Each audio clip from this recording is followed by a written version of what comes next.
सालाबाद प्रमाणे या सुद्धा वर्षी पारायणाचं नियोजन ठरलं. समाज म्हणलं की अनेक गोष्टी येतात. मी तुम्हाला सांगतो तोपर्यंत आमचं जेवण राहणार.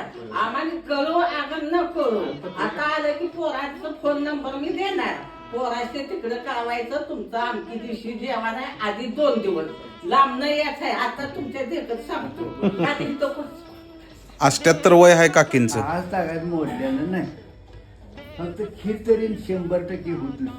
आणि मामांचं वय आहे 88. पुण्यतिथीनिमित्त फुलं टाकायची सुरुवात 69 साली झाली आणि अखंड हरिनाम सप्ताहाची सुरुवात 75 साली झाली. म्हणजे आज अखेर 50 वर्ष पूर्ण झाली. आता सांप्रदायिक कार्यक्रम म्हणलं की समाज आला आणि समाज म्हणलं की अनेक गोष्टी आल्या. त्यातल्याच काही गोष्टी म्हणजे 4 रुसणार, 4 फुगणार, 4 हसणार, 4 एकत्र येणार आणि सगळ्यांनी मिळून हा कार्यक्रम मात्र नक्कीच पार पडणार. आणि कराय कोण येत नाही मात्र पुढे होऊन जो करतो त्याला मात्र सगळं गाव नाव ठेवा येतं. इथं चिंतक, निंदक, समाजकंटक अशा सगळ्यांच्या मिळून 7-8 मीटिंग झाल्या. देवाला लांबून केलेला नमस्कार सुद्धा देव कधी उदार ठेवत नाही. फक्त देवावरची श्रद्धा सुद्धा निष्ठावंत पाहिजे. देवाच्या कार्यक्रमाला हात लावायचं म्हणलं की देवाच्या सुद्धा मनात लागतं. मग भक्त कुठे का असना त्याला बोलवणारा आणि त्याच्याकडून सेवा करून घेणार. अजून पारायणाला 2च दिवस बाकी आहे. तोपर्यंत संध्याकाळच्या बघा यांच्या करामती मागापासून तुम्ही बघितलं. अजून अशा भरपूर गोष्टी आहेत. बघूया नेक्स्ट ब्लॉग मध्ये.